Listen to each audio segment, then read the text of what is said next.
Perserikatan Bangsa-Bangsa atau PBB memperingatkan bahwa pasokan bahan bakar di Gaza akan segera habis. Hal tersebut mengakibatkan pelayanan rumah sakit hampir seluruhnya tutup, kecuali instalasi gawat darurat atau IGD.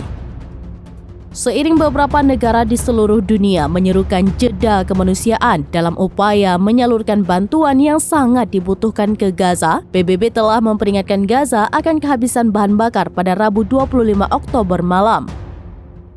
Jika bahan bakar habis, itu akan berdampak sangat besar pada upaya bantuan kemanusiaan yang mereka lakukan di wilayah yang tengah dilanda prahara tersebut.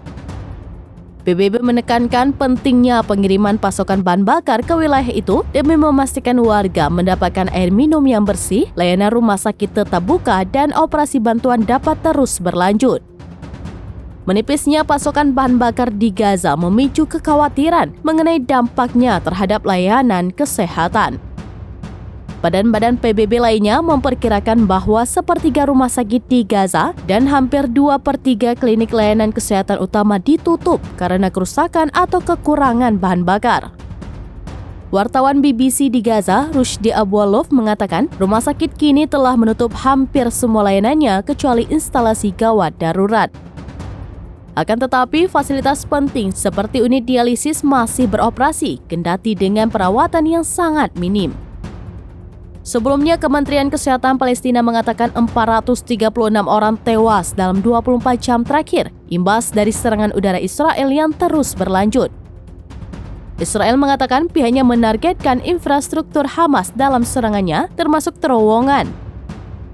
Israel mengklaim berhasil menggempur 320 sasaran dalam sehari. Israel juga melancarkan serangan darat terbatas ke Gaza untuk mencari informasi tentang warga Israel yang disandera milisi Hamas.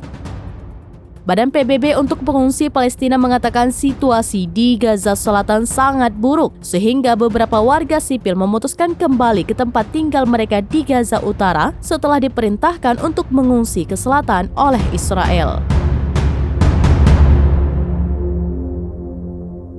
Download Tribun X sekarang, menghadirkan lokal menjadi Indonesia.